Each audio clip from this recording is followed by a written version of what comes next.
What is web scrapping? Different websites లో నుంచి, different web pages లో నుంచి మనకు కావాల్సిన ఇన్ఫర్మేషన్ ని ఒక కంప్యూటర్ ప్రోగ్రామ్ యూజ్ చేసి ఆటోమేటెడ్ వేలో ఆ ఇన్ఫర్మేషన్ ని ఎక్స్ట్రాక్ట్ చేసుకోవడాన్ని వెబ్ స్క్రాపింగ్ అంటాం అనమాట. వెబ్ స్క్రాపింగ్ కి మనకి 2 మెయిన్ పైథాన్ లైబ్రరీస్ కావాలి. ఒకటి రిక్వెస్ట్ అండ్ రెండోది వచ్చేసి బ్యూటిఫుల్ సూప్. రిక్వెస్ట్ లైబ్రరీ ఎందుకంటే మనం గెట్ రిక్వెస్ట్ పంపించి ఆ పర్టికులర్ వెబ్సైట్ యొక్క HTML కంటెంట్ ఫెచ్ చేసుకోవడానికి రిక్వెస్ట్ లైబ్రరీ యూజ్ చేస్తాం అనమాట. బ్యూటిఫుల్ సూప్ లైబ్రరీ ఎందుకు యూజ్ చేస్తామంటే ఆ ఎక్స్ట్రాక్టెడ్ HTML కంటెంట్ ని పాస్ చేసి మనకు కావాల్సిన ఇన్ఫర్మేషన్ ఫెచ్ చేసుకోవడానికి మనం బ్యూటిఫుల్ సూప్ లైబ్రరీ యూజ్ చేస్తాము. ఇక్కడ మనకు కావాల్సిన 2 libraries, request library and beautiful soup library import చేసుకుంటున్నాము. వన్ వచ్చేసి మనం ఏదైతే వెబ్సైట్ లో నుంచి టెక్స్ట్ ఎక్స్ట్రాక్ట్ చేసుకుందాము అని అనుకుంటున్నామో ఆ యొక్క వెబ్సైట్ అడ్రస్ ఇవ్వాలి. ఆ పర్టికులర్ వెబ్సైట్ కి గెట్ రిక్వెస్ట్ పంపిస్తాం అనమాట. సో దట్ మనకి రెస్పాన్స్ లో దాని HTML కంటెంట్ అనేది వస్తుంది. ఆ వచ్చిన HTML కంటెంట్ ని స్టెప్ 3 లో చేసినట్టు బ్యూటిఫుల్ సూప్ అనే పైథాన్ లైబ్రరీ యూజ్ చేసి ఆ వచ్చిన HTML కంటెంట్ ని పాస్ చేస్తాము. మనం పాస్ చేయంగా వచ్చిన టెక్స్ట్ మనకి సూప్ అనే దాంట్లో స్టోర్ అయ్యి ఉంది. ఇప్పుడు సూప్ లో నుంచి మనకు కావాల్సిన టెక్స్ట్ ఎట్లా ఫెచ్ చేసుకుంటాము అనేది చూపిస్తాం. ఫస్ట్ ఈ వెబ్సైట్ ఓపెన్ చేస్తే దీని HTML కంటెంట్ చూడాలంటే మీరు రైట్ క్లిక్ చేసి ఇన్స్పెక్ట్ మీద నొక్కండి.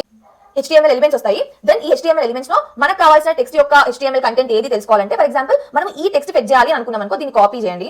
ఈ HTML కంటెంట్ ఏదైతే ఉందో ఇక్కడ just control F and control V చేస్తే మీకు ఆ టెక్స్ట్ ఎక్కడైతే ఉందో అది మీకు దొరుకుతుంది HTML కంటెంట్ లో. ఇప్పుడు ఈ కంటెంట్ ఏ HTML ట్యాగ్ కింద వస్తుంది అండ్ దాని క్లాస్ ఏంటి చూసుకోండి. సో కోడ్ లో మనకి టెక్స్ట్ ఉంది, కోడ్ టెక్స్ట్ ఉంది అండ్ ఆర్డర్ ఉంది. మొత్తం information div tag class code దీంట్లో తెచ్చుకుంటాం. ఎగ్జాంపుల్ రన్ చేసి చూద్దాం. ఇప్పుడు ఈ కోడ్ చూడండి, యాజ్ ఇట్ ఇస్ లైన్ గా అన్ని ఎక్స్ట్రాక్ట్ అయ్యాయి. ఫస్ట్ ఇప్పుడు మీ టాస్క్ ఏంటంటే ఈ వెబ్ స్క్రాపింగ్ యూజ్ చేసి unique and different project ideas ఆలోచించి కమెంట్ సెక్షన్ లో కమెంట్ చేయండి.